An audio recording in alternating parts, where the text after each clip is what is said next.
Hello, hai, Assalamualaikum, salam sejahtera. Okey, untuk video kali ini, Waida nak anda fahamkan perkara yang paling penting, yang sangat penting yang ada dalam pembiayaan hak tanah kita iaitu takaful MRTT. Jadi sebab benda ni melibatkan risiko.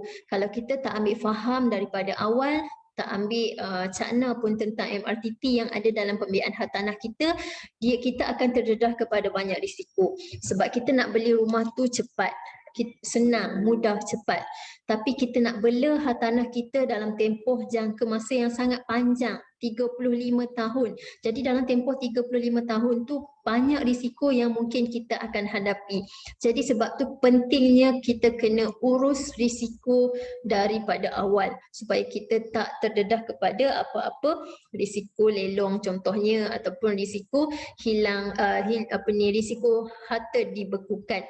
Jadi Waida nak anda faham ada lebih kurang 8 perkara penting yang kita nak kena faham dalam MRTT ni sebenarnya. Contohnya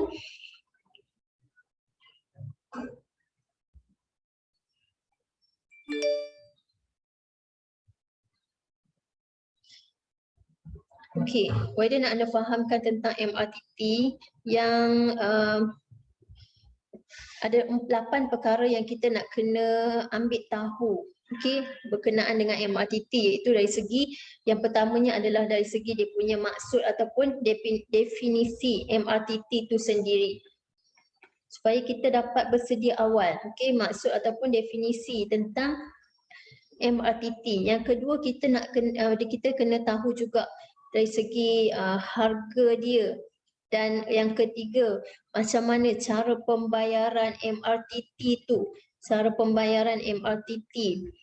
Semua ni sangat penting sebab kita tak nak kita main sign je, kita tak ambil tahu pun detail maklumat-maklumat yang berkaitan dengan pembiayaan hak tanah kita. So yang keempat, kita nak faham dia punya fungsi tu, fungsi MRTT tu. So yang kelima, kita nak kena tahu juga macam mana dia punya apa proses, apa dia punya pindah milik tu, boleh ke tak boleh ke. Yang keenam, kita nak tahu juga siapa penerima pampasan daripada MRTT tu, siapa penerima dia sebenarnya. Yang ketujuh, kita nak tahu juga perlindungan. Yang ni yang paling penting dan ramai orang tak ambil tahu, yang menyebabkan ramai orang terdedah kepada risiko lelong sebab dia tak tahu apa yang MRTT cover sebenarnya. Dan yang ke-8, yang ke-8 ni kita nak fahamkan tentang tempoh tuntutan dia.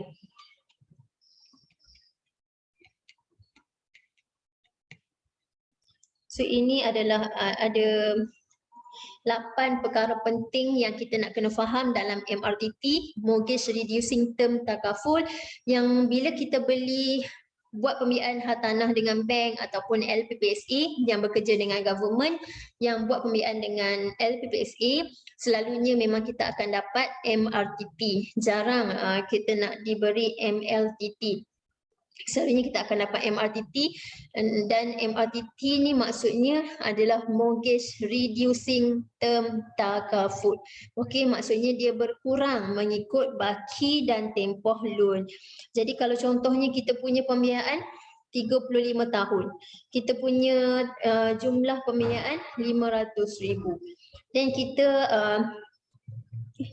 kita dah bayar, kita dah bayar pada sampai tempoh ke 20 tahun dan baki loan kita pun tinggal 250,000. Jadi MRTT pun yang pada awalnya 500,000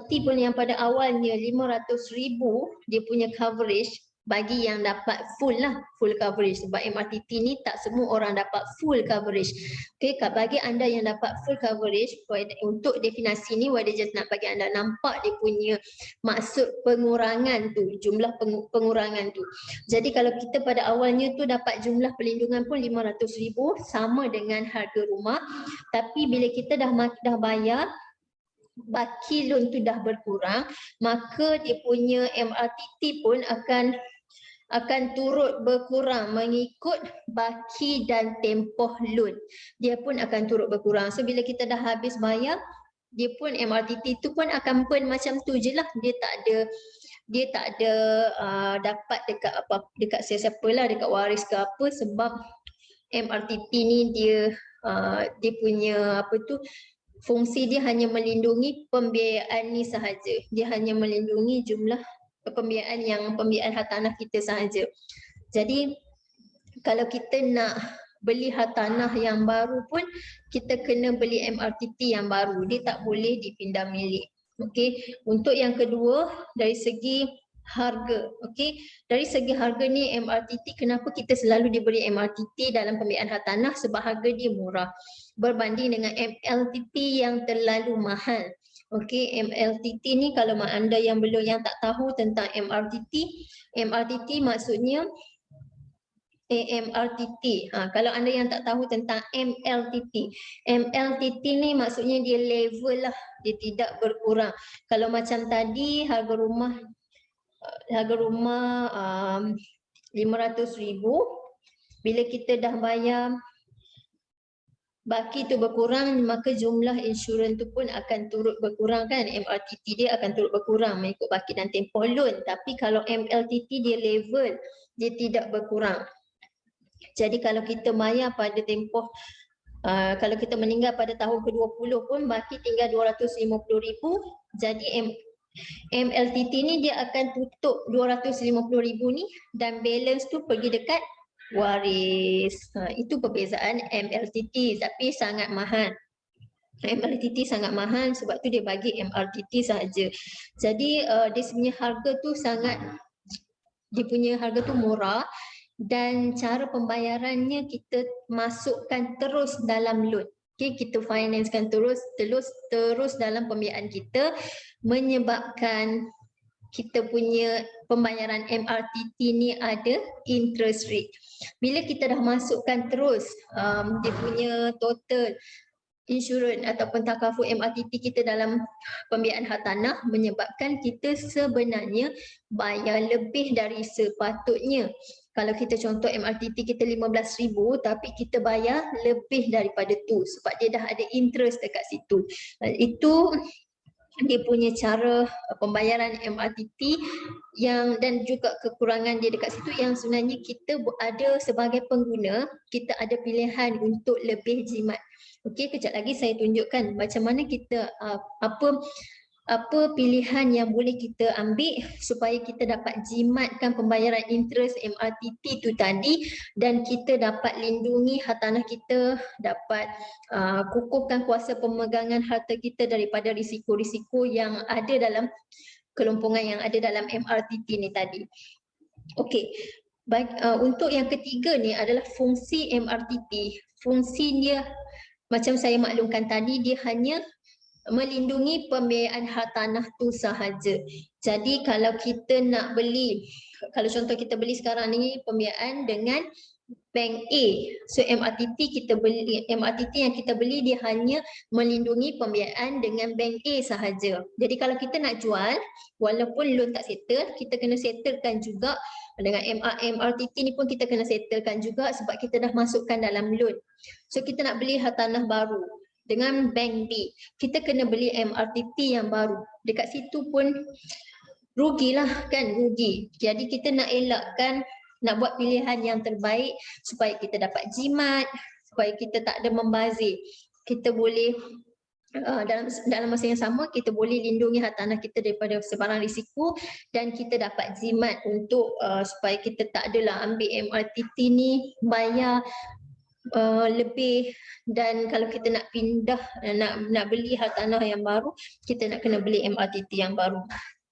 So yang kelima ni dia memang tak boleh nak dipindah milik lah. Okay, dia tak boleh nak dipindah milik macam Wahida maklumkan tadi. Kalau kita nak beli hartanah B, kita nak jual hartanah sekarang, so kita kena settlekan juga MRTT walaupun kita dah ambil full sebab kita dah masukkan dalam loan, dan kena beli MRTT untuk hartanah yang baru. So siapa penerima dalam untuk MRTT ni? Pampasan daripada MRTT ni siapa yang dapat? Okay, yang dapat untuk MRTT dia punya bank lah. Bank yang memberi pembiayaan kepada kita tu, dia lah yang akan dapat. Kalau berlaku kematian, pampasan daripada MRTT dia akan terus bayar kepada bank.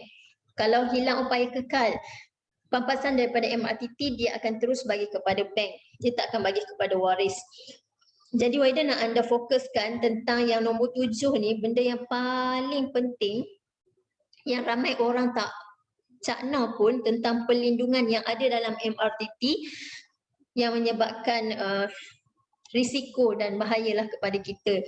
Sebab kita beli rumah ni, kita nak, kalau boleh kita biarlah kita dapat wariskan harta-harta kita kepada anak-anak. Jadi tapi disebabkan kelalaian kita masa kita membeli dan masa tempoh kita membeli hartanah tu, kita tak ambil tahu tentang perlindungan yang ada dalam pembiayaan hartanah kita.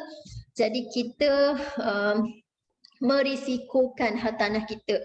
Jadi kita tak nak apa yang kita dah penat-penat beli sekarang ni tak dapat nak diwariskan kepada anak-anak. Jadi untuk perlindungan MRTT ni, dia hanya cover death and TPD sahaja, iaitu kematian dan hilang upaya kekal sahaja. Dia tak cover CI, iaitu sakit kritikal. Okay, sebab tu kalau anda perasan 2,000 ke 3,000 nama baru yang masuk ke dalam senarai lelong setiap bulan adalah pesakit kritikal. Sebab macam mana nak bayar balik rumah kalau pendapatan dah hilang, pekerjaan dah hilang, tapi MRTT langsung tak cover.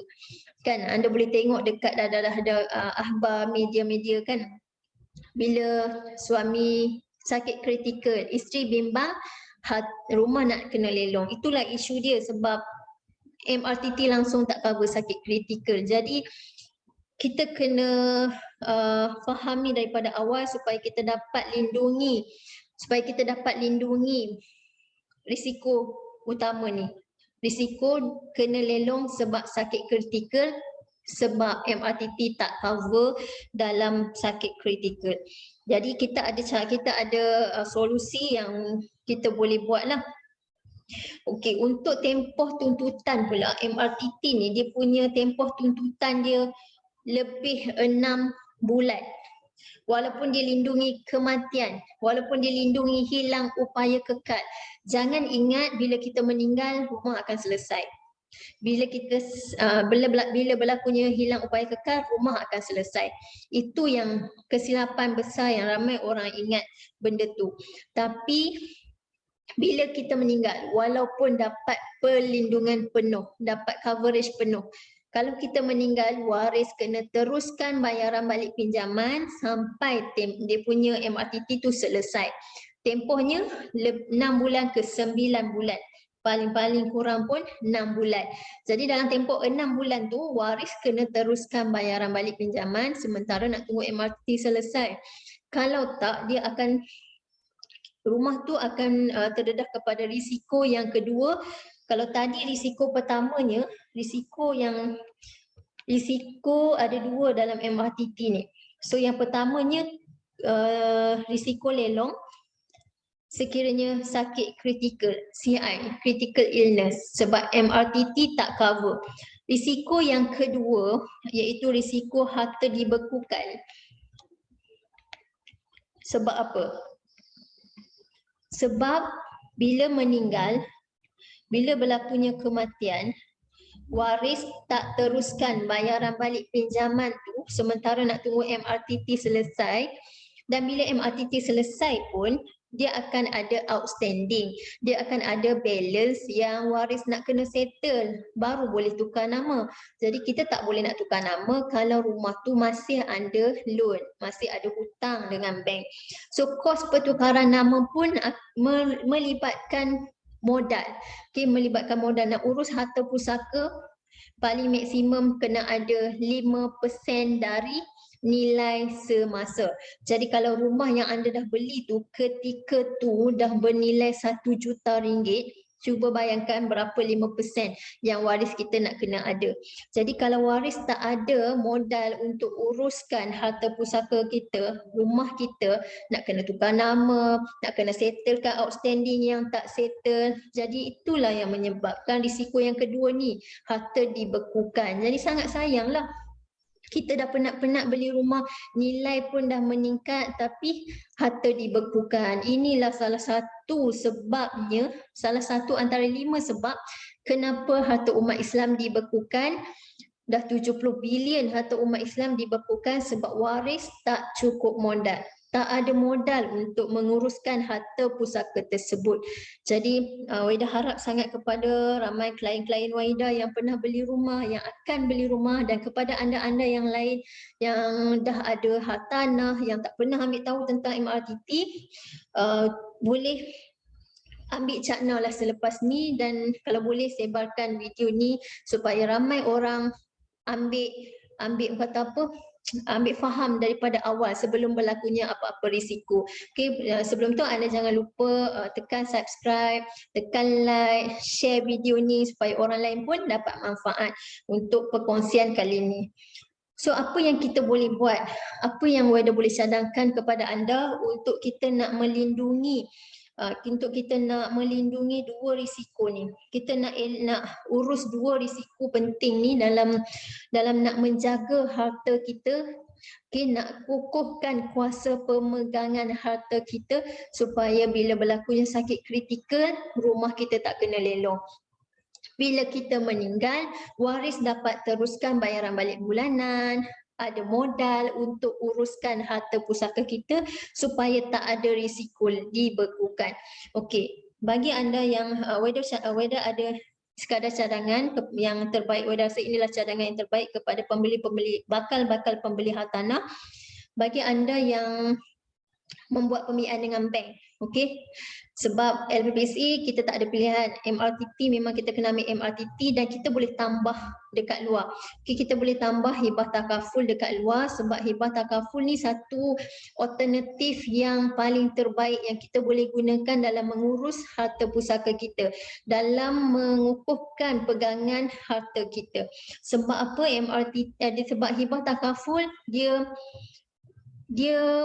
pampasannya diberi tunai kepada waris. Okay, waris tu maksudnya penama hibah lah. Kalau kita letak isteri sebagai penerima 100%. Jadi bila berlakunya kematian si suami, isteri akan dapat 100% tunai daripada pampasan hibah takaful tadi. Jadi bagi anda yang membuat pembiayaan dengan bank, Wahida cadangkan untuk anda ambil MRTT yang paling minimum sahaja sebab kita nak jimat interest tadi. Kita nak jimat pembayaran interest tadi. Kenapa kita nak ambil full, masukkan terus dalam loan dan kita bayar interest banyak-banyak. Bila kita nak beli rumah lain, rugi dekat situ, kita kena beli MRTT yang baru sebab tak boleh nak dipindah milik.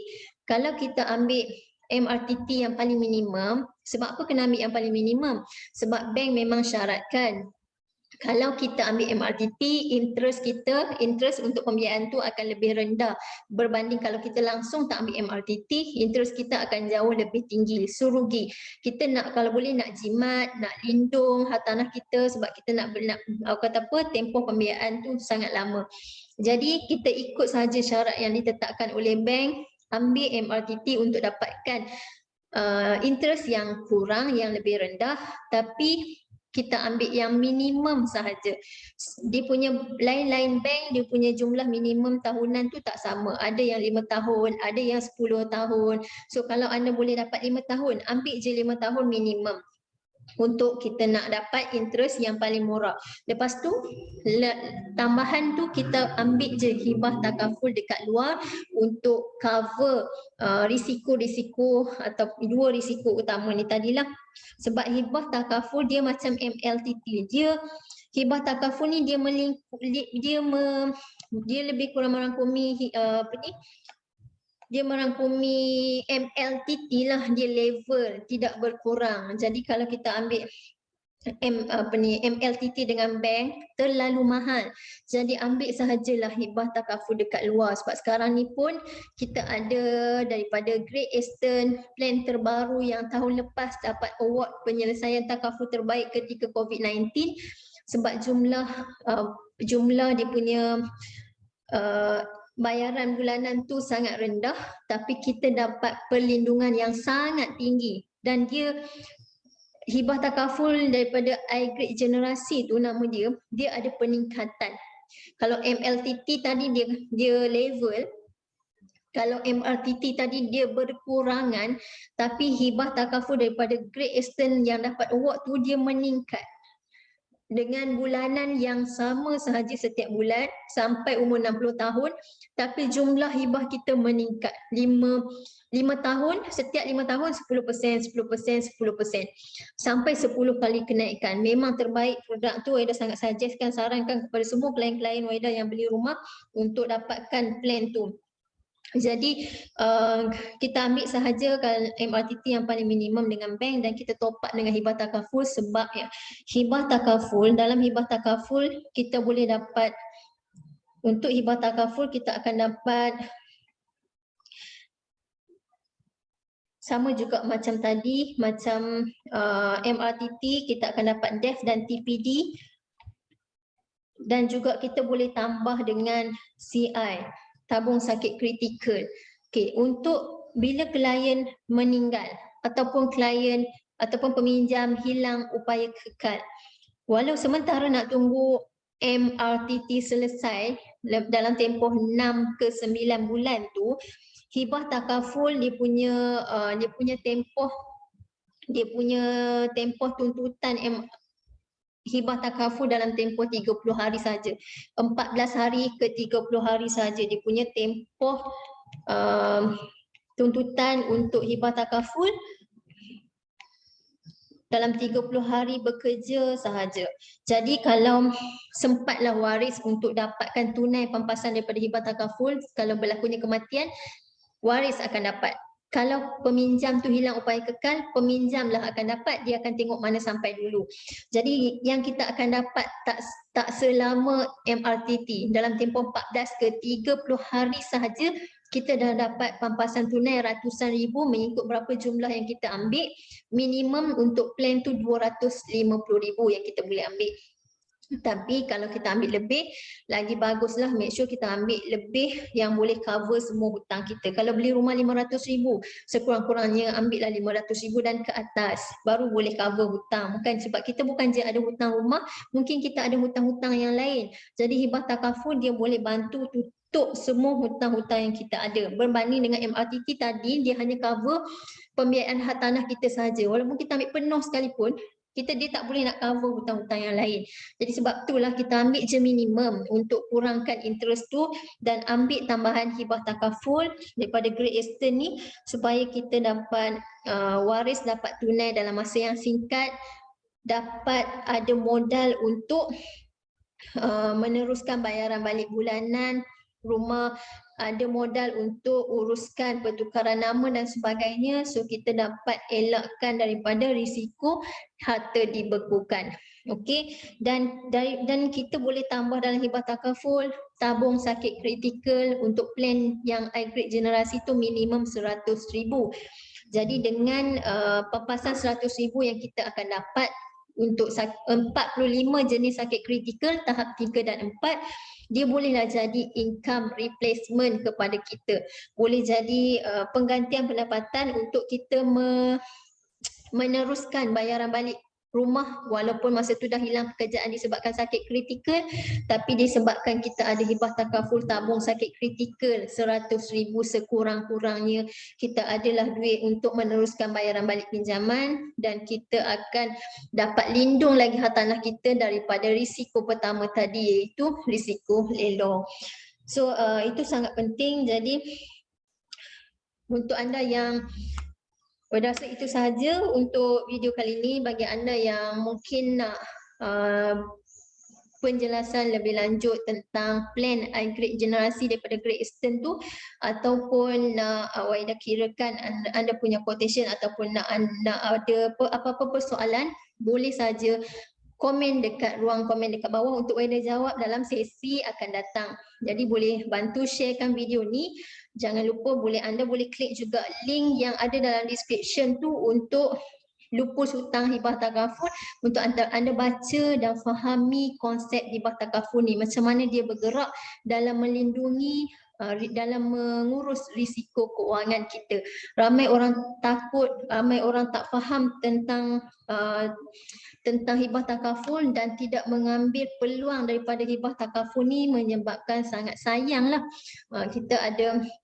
Sedangkan kita ada hibah takaful alternatif yang terbaik yang kita boleh gunakan untuk lupuskan semua hutang-hutang yang kita ada. Sebab kita pun nak meninggal dalam keadaan bebas hutang dan tidak meninggalkan beban kepada waris kan. Jadi kita gunakanlah peluang daripada hibah takaful ni untuk lupuskan semua hutang yang kita ada, dan balance tu kalau kita ambil hibah takaful lebih, kita ambil 600,000 contohnya, dan dia meningkat setiap 5 tahun 10%. Jadi pada tahun ke-10 kita meninggal, waris dapat berapa?